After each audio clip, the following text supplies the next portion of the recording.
Today, the House approves the $1.9 trillion COVID relief bill. The media is ushered away after asking Biden questions. Why won't he answer them? And normalizing the word normal.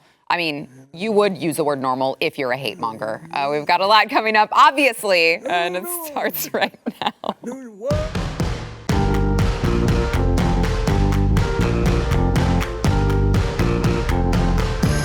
Doesn't matter. Welcome to the News and Why It Matters. I'm Sarah Gonzalez, today joined by President Joe Biden. Cupcakes. Who looks astonishingly like Glenn Beck. I don't know what's going on with that. Also joined by Jason Buttrill, Chief Researcher for the Glenn Beck program. Thanks for joining me, guys. I can't wait to get to that particular story. I can't wait for the press conference tomorrow. Yeah. That's going to be good. Are you sure it's going to come up? I gotta go pee-pee. Okay, you know what? While we're on the subject, let's talk about Joe Biden. Because it was very interesting. You know, he hasn't given a press conference in 40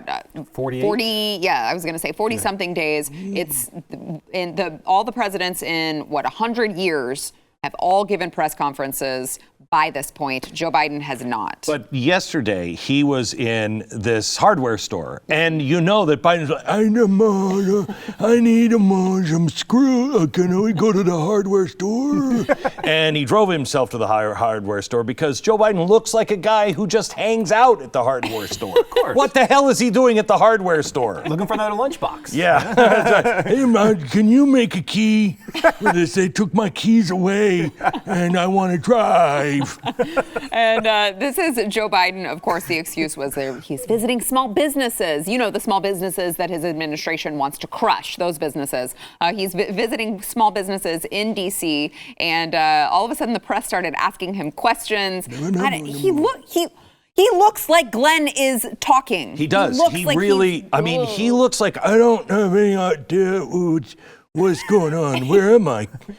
Holy cow, I'm in a hardware store. How'd I get here? Let's watch it. And then if I could just watch it. I don't know. Who do I take that? Who are you? I just wanted a key. It's all right. And it was amazing. It's like the woman who is like ushering everybody out. She sounds like, she's like, come on now, kids. Come on, kids. Come on. We're all going to go on, kids. She sounds like a teacher on a zoo field trip. Yeah. She does. Okay, let's stop talking to the animals. Let's stop talking. Don't talk to him. Come on, kids. Nothing to see here. I mean, weird. It's really weird. How is this the same man who is supposed to have a press conference tomorrow and answer questions? He can't even remember his defense secretary's name. He doesn't know the name of the Pentagon. The guy who dresses in green sometimes. I don't know why. He always wears these green suits. And he does stuff with those cars with the big cannon coming out of the top. The tanks. He's tanks for the memories. I love that guy. It's remarkable how far he has declined, seemingly. It will be very interesting to see. You watch to see if every time he picks somebody from the press, he's been in that business for 40 years. He knows these people. Mm-hmm. Every time he see if he looks down to the podium. Is he going to give it in the I would imagine in the press corps room. If he looks down to the podium before he calls, he's got them all lined up. Yep. Most likely knows generally what they're going to talk about, and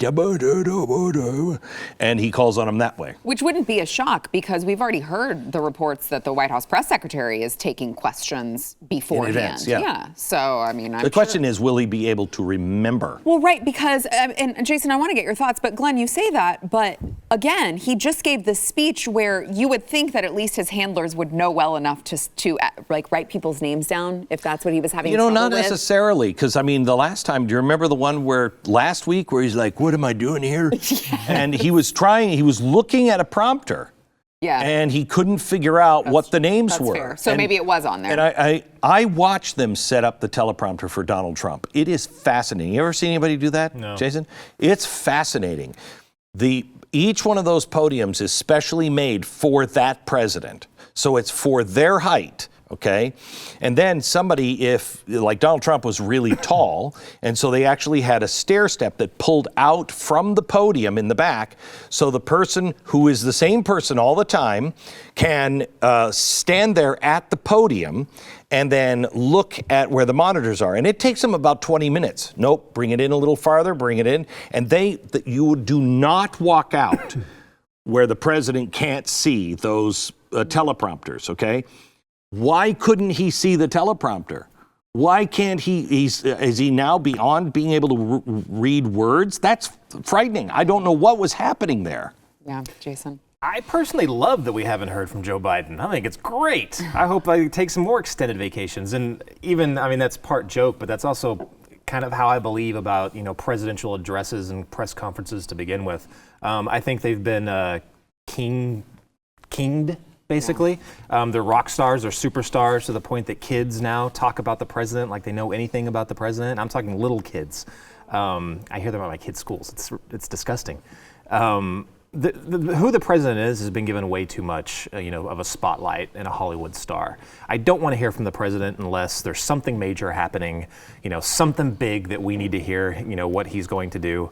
I only want to hear from him a couple times a year, and that's it. I mean, I would like to know that he's not has Alzheimer's and it's an not invalid, unusual for this. I mean, this has happened before. Most people don't know, but Woodrow Wilson had a stroke the last year of his presidency. He was out on the campaign trail in California. He had a stroke in the middle of his speech, and he started talking,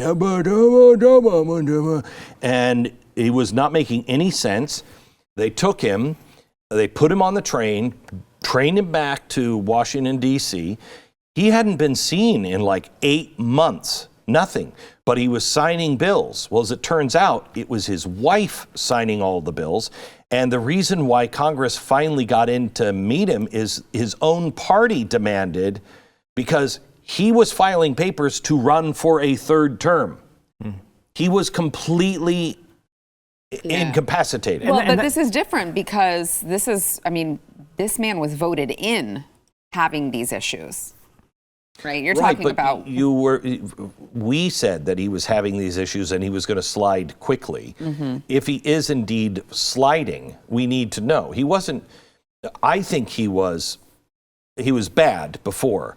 It appears as though he can't really even focus on a conversation. That's frightening. Yeah, and that's what makes this so weird, is because what I want, I'd love for this to be the standard, but this is not the standard. So presidents they're all.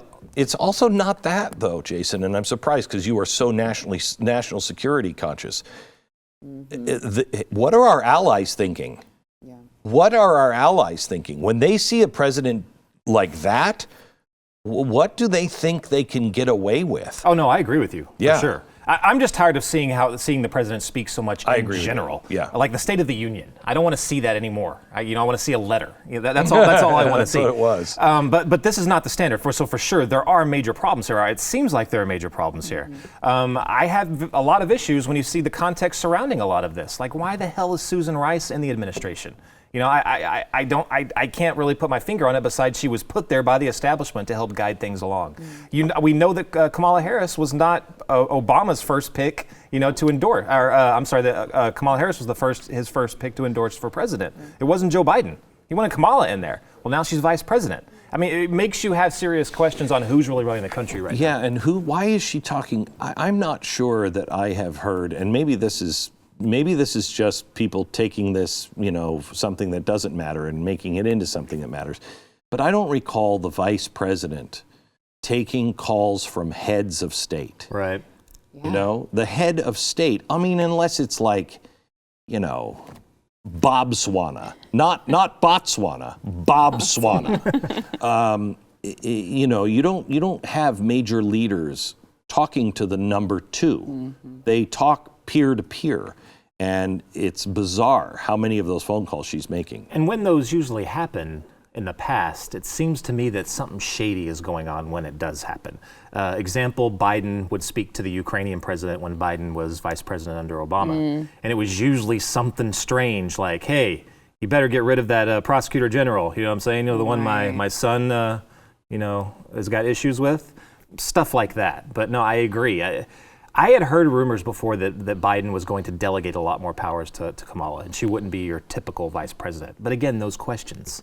Well, why? Is it because you can't handle the full load? Did you see the report after they did the airstrike on Syria that Kamala was very upset that she was not included in any of these decisions, and she found out about it later? Good for her.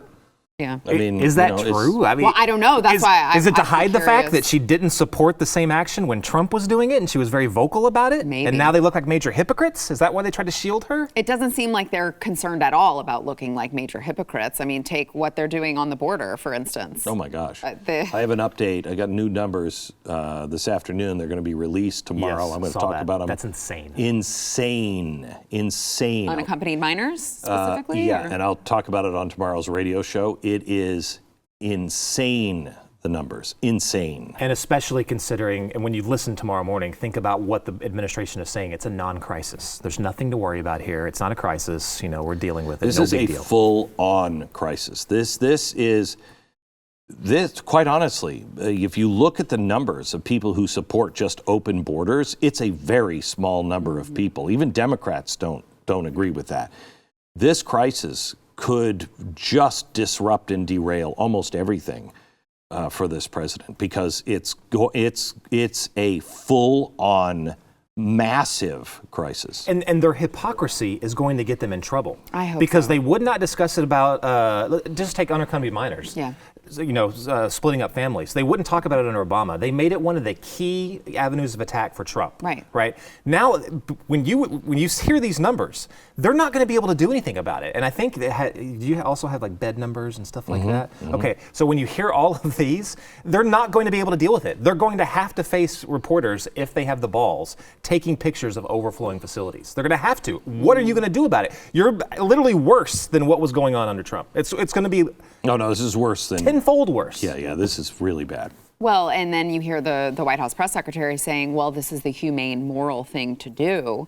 Putting kids in and cages? it's like, yeah, right. Well, Now it they're is. containers now. Oh, right, with So bars. actually, they're going to rename them reception centers. Was the last thing I read. Really? Yeah, if you just put a different Really? name So on that's it. kind of like gas chambers were called showers. Right. I mean, Oh, well then they're fine. yeah, that's Solitary totally fine. confinement's the quiet room. Not a problem. Not a problem. But it's so frustrating to see them, turning this around and twisting the words, because it's like, okay, if we're talking about humane and moral things to do, could we just maybe get a message out to tell these people to stop bringing their children over, to stop sending their No. children over if they'd like to keep them Yeah, they're safe? not bringing their children over. They're paying $6,000 to coyotes, and the mob, the mafia down in Mexico. They're making all kinds of money, putting all of these kids in. We know, because we've been down on the border, we've talked to the Border Patrol, we've talked to the people who do this for a living. Many times, a family member is held hostage. You come over, you get, your kid gets free. Now, mom or dad might be held hostage. You got to do them a favor. You've paid them $6,000. And you got to do them a favor. Look, somebody's going to be stopping by. When you get settled, you let us know where you are, and somebody might stop by and need you to hold something for a while. This is emboldening criminal enterprise, drugs, sex rings. I mean, it's bad. Yeah, human trafficking and getting people across the border for the cartels, that revenue is now overtaking drug revenue. It's absolutely insane. And when you spout off policies like come on over, amnesty, all this stuff, what do you think you're doing? Right. You're pouring in literally billions into the hands of drug cartels. Yeah. All right, we've got more to come. First, we want to thank our sponsor, Grove Collaborative. If you are, If you are like me and you consider yourself somewhat of a conservative hippie, okay, you're conservative, but you also like the green, environmentally friendly, kid-friendly, non-toxic chemical cleaners. We get the Grove stuff, Yeah. and last night, Tanya hasn't said anything. I put it in our living room, a giant painting of a peace sign. It's really kind of cool, but it's a peace sign. She hasn't said a word. It's like 4 feet by 4 feet. Not a word. Not a word. I love it. Yeah. I love it. But if you're looking for healthy home beauty, personal care products, Grove Collaborative is your place, and you can get it delivered directly to you. They take the guesswork out of going green. So they've got it all. You're not going to have to go to Whole Foods for one thing and then a different store for another. And it's going to save you some money because you're not going to have to go. I mean, everything at Whole Foods is like $2 million. Okay. And it's not at Grove. You can join all of the millions of households who have trusted Grove Collaborative to make their homes happier and healthier. Shipping is fast and free on your first order. You got to go there. White House uses Grove. Well, don't say that. I'm trying to sell this. No, they do. And Joe Biden said, you got to go to grove.co/news. You'll get a free gift with your first order of only $30 or more. They've got Mrs. Meyer's for those of you out there who are familiar with Mrs. Meyer's. It is my favorite. They smell amazing. They're great products. You got to go to grove.co/news to get this exclusive offer. That is grove.co/news. Back in a minute with more Joe Biden. Hair. I better. The House today approved President Biden's $1.9 trillion COVID-19 relief package. It was, of course, a partisan vote. No Republican lawmakers backed the legislation, and one Democrat, Representative Jared Golden from Maine, opposed the measure. The White House is expected to receive it Friday. Joe Biden is expected to sign it, obviously.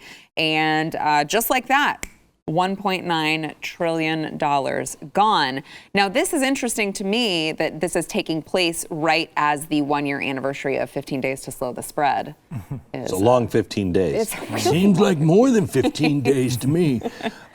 You now have a debt over $30 trillion. Remember the old days when we used to think 19 trillion, 20 trillion was a lot? Oh, those days don't come back. Now we're $30 trillion in one stroke of a pen. Do you see hyperinflation as inevitable at this point? Is that a serious? Are you asking me? What do you think I'm going to say? I was talking to Mike Lee about it today, and he was really pissed. I've never heard Mike like this. He was really, really upset as what is going on, not only with the spending package, with only 1% of the spending is for COVID vaccine and getting it out to the people. 1%. I think it's 8% is revolving around COVID.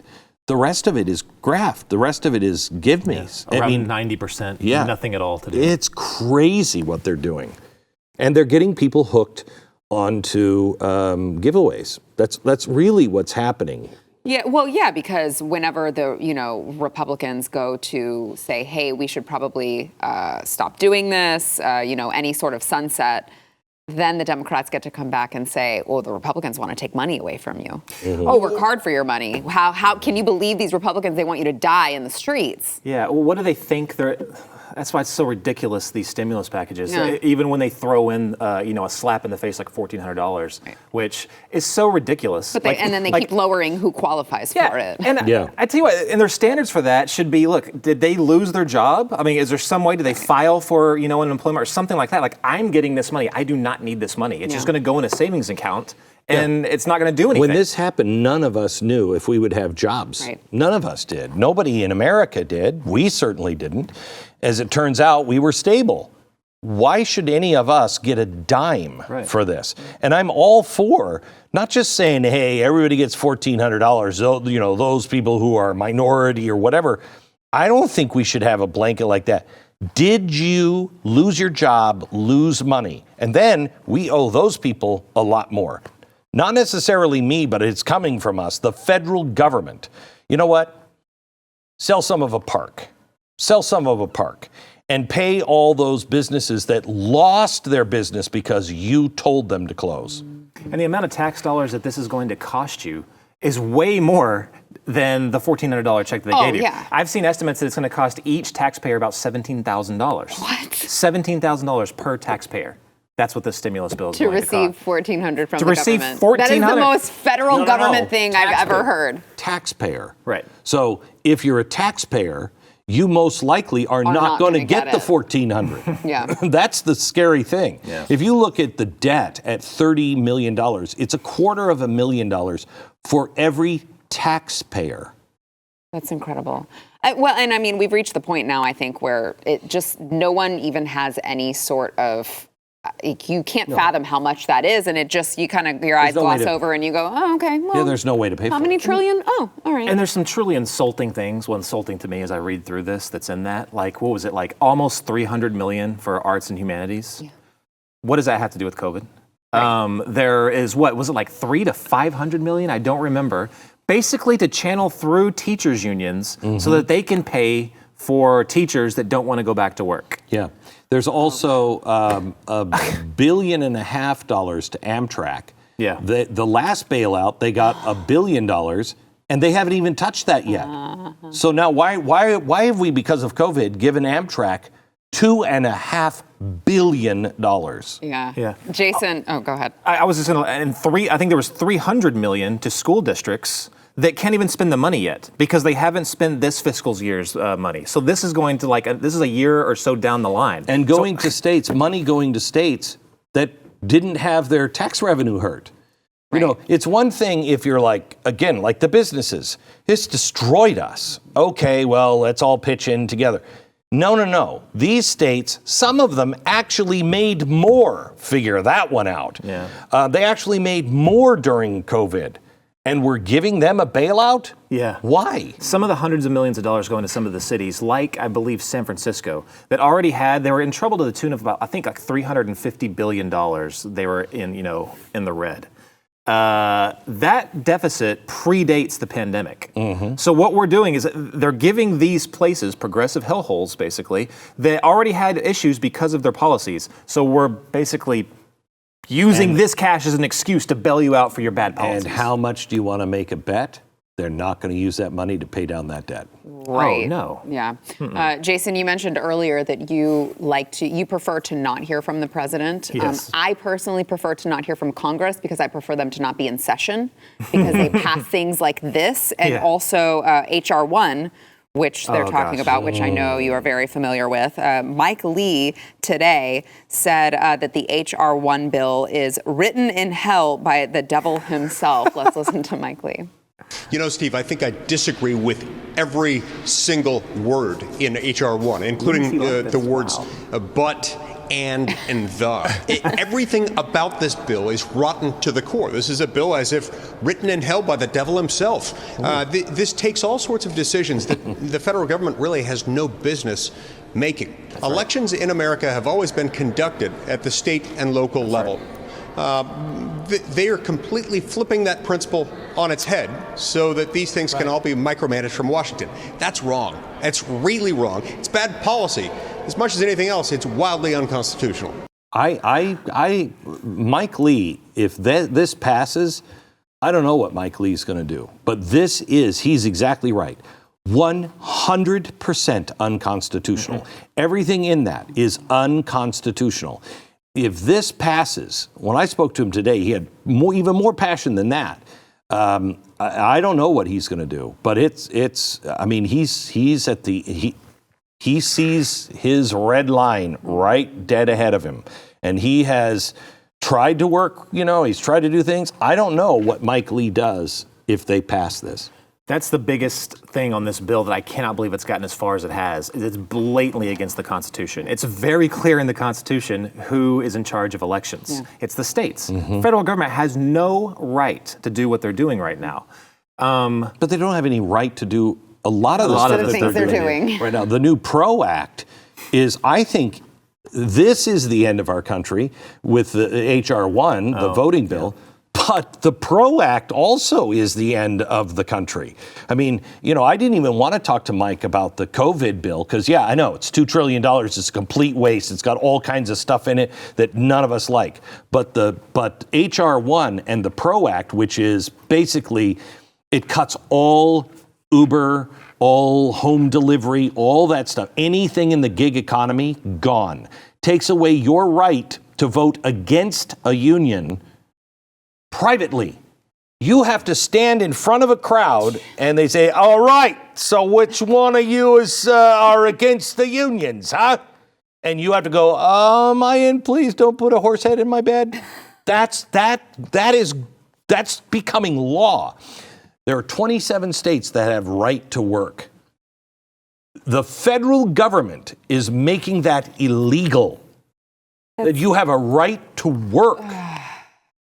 That's incredible. Other things like if you don't want to be in a union, too bad. If you're in an industry and the union is into that, then you have to join the union. You don't want to pay them your dues? I'm sorry, you're forced to pay those dues. I have been in radio for 40 some years, 46 years, something like that.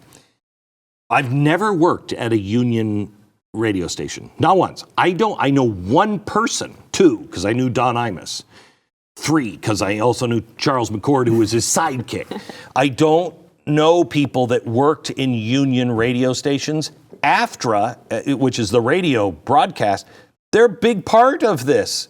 They're pushing for this. Who's a member of that union? I pretty much know all the radio people. I don't know a soul in that union. Yeah. And that union, when I did see it, I only saw it once at NBC in New York. It's horrible. It's horrible. They make everything you do impossible. Mm-hmm. If it wasn't clear after what the teachers unions, after you saw them bend their will towards the Biden administration, if it wasn't clear who was in charge, after this bill, you know who was in charge of the Democrat Party. Yes. The unions and the union bosses. This bill is basically, it must have been written by the union bosses. Oh, it was. They must have SEIU. This is, This is what we want. This is what we want. Boom. Teamsters after SEIU, and this is the keep the general population at work in line. Mm-hmm. This is you know that they refused to put an amendment in. The Republicans were like, okay, can we make some amendments? We'll listen to them. One of them was, if you've been convicted of a felony in the last 3 years, you have to report a little extra paperwork to the United States government. No. If you're a felon, I mean, I don't think you should be hiring felons at a top level in the first place in your labor union. Wink, wink. They don't want any extra oversight of felons. It's hard to believe that these people don't just want destruction of the country. They do. I mean, they have to. There's no the system other, for sure. Yeah, the system. Yeah. There's no other option there. Not the country, but the system. Okay, so it's the PRO Act? Is that what you call it? PRO Act.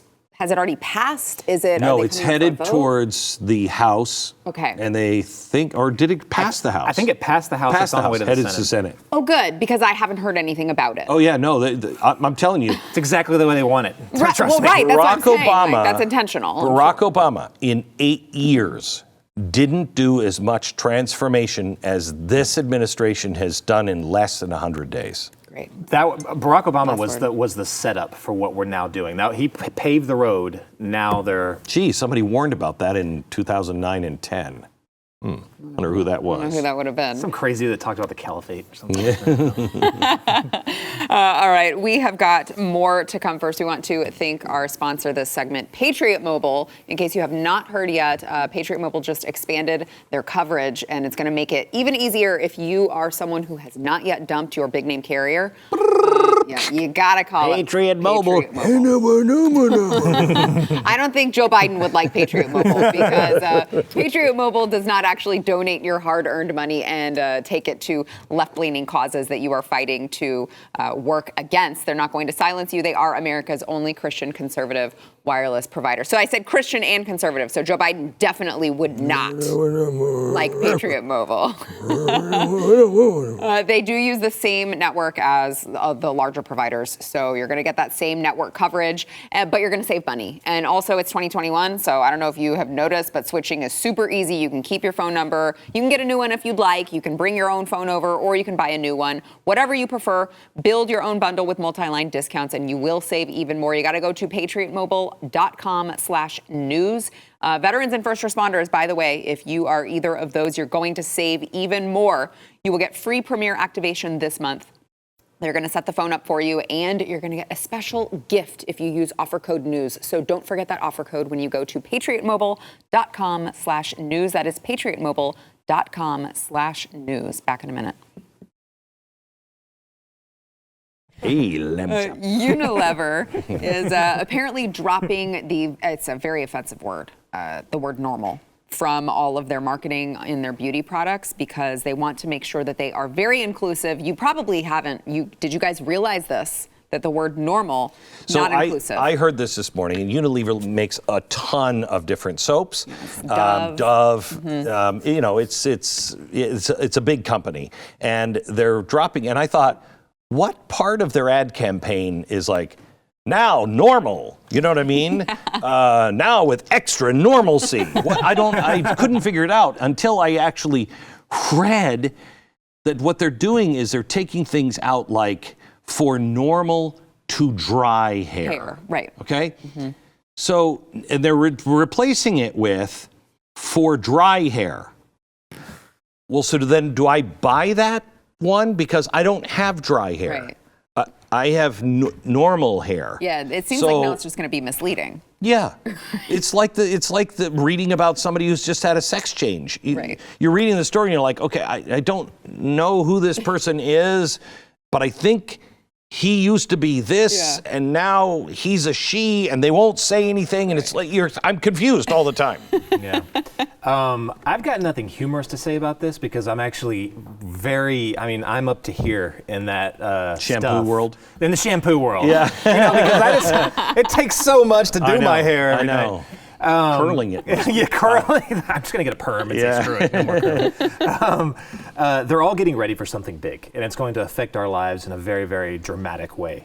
Basically, what companies are doing and why you're seeing them without giving too much away is they're getting set up for a grading system that every company, every financial institution, both investment companies and regular banks, we're all going to be under the thumb of this. So what they're doing before is they're getting out in front of it and they're showing how equitable they are, how woke they are, how in tune to social justice they are. Because they know that just like a kid in school, their past work is going to be used to compile their overall grade. Mm-hmm. Now this sounds very crazy and it sounds like very meta, but I'm going to tell you, they're already grading people on this. When I say people, companies.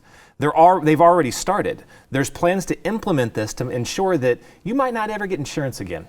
You might not ever get funding again. Loans.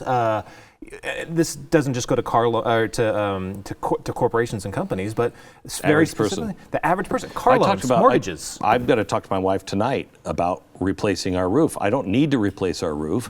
Our roof probably will have to be replaced in another 10 years, but we should probably do it now because we should put solar panels on the roof. Not because I want solar panels on the roof, but because when this grading system happens, you are going to have reduced energy. How green is your car? How green is your house? You're not going to be able to get insurance. You won't be able to get banking services. I mean, it's really bad. Next week, the reason why he's not saying anything is next Wednesday, a week from tonight, we have the S in the ESG standards. Environmental, social justice, and governance standards that all of these companies are doing right now. And you're exactly right. They're not doing this because they're offended. They're doing this because they want to send a message to the grading system, the financial markets. You can trust us. Unilever we're so woke. I haven't slept in 4 months. We're that woke. So was Coca-Cola like they were the first ones to kind of get on this train? Because it sounds very similar. I mean, it's not the exact same. They're not the first. Several of them have been doing it. The financial sector has been doing it for a while. They've been, really showing their wokeness. I think Nike was probably one of the first, all the Colin Kaepernick stuff. This has been in the works for a very long time. Coca-Cola is, they've got some issues, being that they have a lot of sugar in their soft drink. And they're probably going to be hit with a lot of sugar tax stuff, and as multiple places end up getting hit with this. The people that are most at risk, and these are direct quotes from their own paper, the people that are deemed most environmentally at risk or socially at risk, even governance at risk, if they don't employ, a good split between gender and race. They're the ones that are considered the most risky. They're the ones that get dinged on their credit. They're the ones that can't get loans. And it's hilarious, just like the scenario that Glenn just said. He's thinking about preemptively putting solar panels on his house. That's exactly what's being pushed by the people at the top, the investors. Then they push the banks, hey, make sure you give all your money, all of the money that we give you, make sure you give it to only solar panel companies. And once the dividends start rolling back up, it goes back to the people that started the whole damn thing in the first place. This is a giant money-making racket. It is a racket unlike anything I've ever seen, and it's global. So all this money is going into investments on Wall Street. The bank's money is going into green things, social justice things. It's all going there because they know you're about to tell the whole world you're going to pay a heavy tax unless you reduce your energy, get rid of your car, get rid of your oil or gas for heating. So you're going to have all this industry making all these new things. Remember when she came out, Ocasio-Cortez came out with the Green New Deal, and she was talking about changing every home in America. Every home in America. That's this, and it's happening without legislation. Yep. All right, we got to take a break. Back in a minute. Oh, that's just terrifying.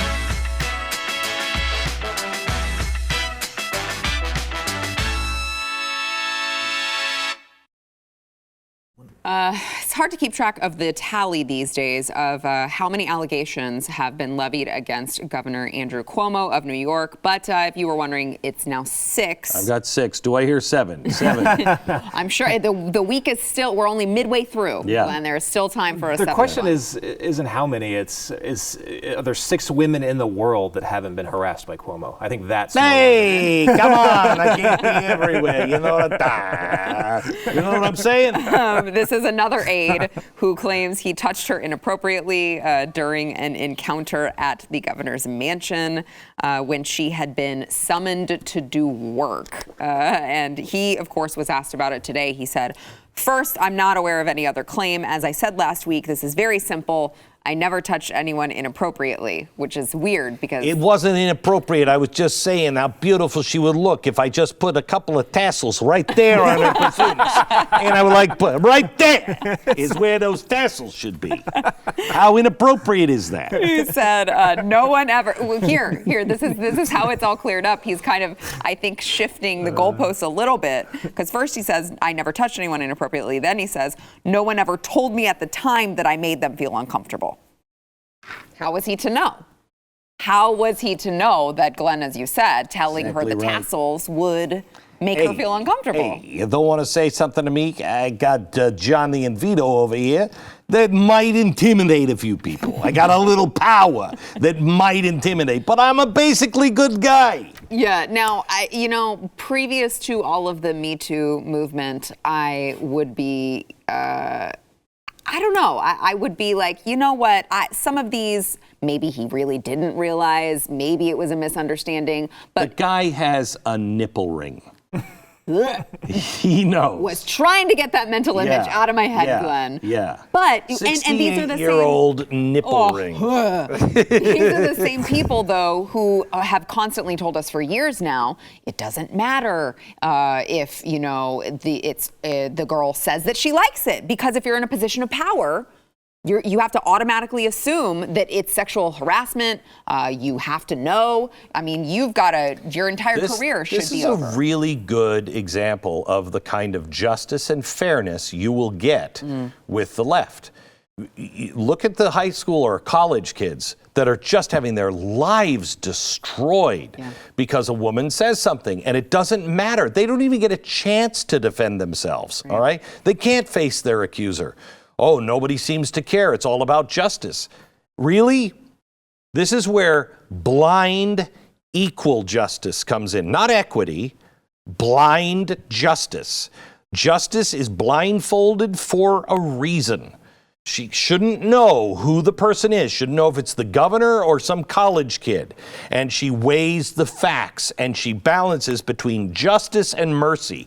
All of that idea is out.